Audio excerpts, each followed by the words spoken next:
大家好，欢迎收看本期快报。据人民日报报道，当地时间11月12日凌晨，韩国陆军某部一位位于38线附近的仓库突然发生爆炸，事件造成了4名韩军干部重伤。而就在第2天，韩国国防部科学研究所同样发生严重爆炸事故，事故造成1人死亡，5人重伤。目前，韩方已经组织专业人员火速前往事发地点，从而进一步调查事故原因。其实，在自我毁灭方面，韩军实在有着丰富经验。近年来，韩军各部队因各种原因造成的伤亡和意外事件屡见不鲜。2017年8月，驻扎在38线附近的韩军某部在一次炮击训练时发生意外，出现异常的火炮，引发爆炸，并直接造成1名士兵死亡，另有6名士兵受伤。2018年12月，韩军又一次出现了炮击事故，一发60毫米迫击炮弹偏离目标800多米，直接飞出训练场外。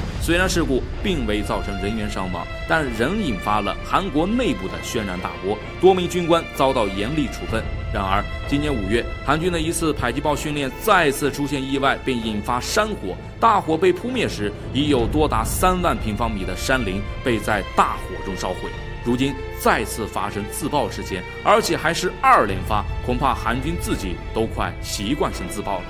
虽然诡异事件频出，但如果深究其原因，就会发现这实在是韩军自作自受。近年来，韩国军队可以说是丑闻不断，其不但军纪涣散，更是存在着贪污腐败、士兵虐待等重大问题，以至于多名韩军高官因此落马。这些问题不但严重影响了韩军战斗力，更是大幅加深了其日常训练生活中的安全隐患，而这也直接导致了韩军频繁自爆。目前虽然造成2起爆炸事件的原因尚未完全查明，但据目击者表示，发生在38线附近仓库的一起事件中，有士兵正在仓库内进行焊接作业，因此事件极有可能是士兵焊接过程中出现失误造成的。所幸事故影响范围并未进一步扩大，韩国也得以险而又险地避免了国际事件的发生。除了自我毁灭外，韩军在坑队友方面也是颇有建树。在曾经的一场战争中，韩军不但未能立下显赫战功，反而直接害死美军司令官。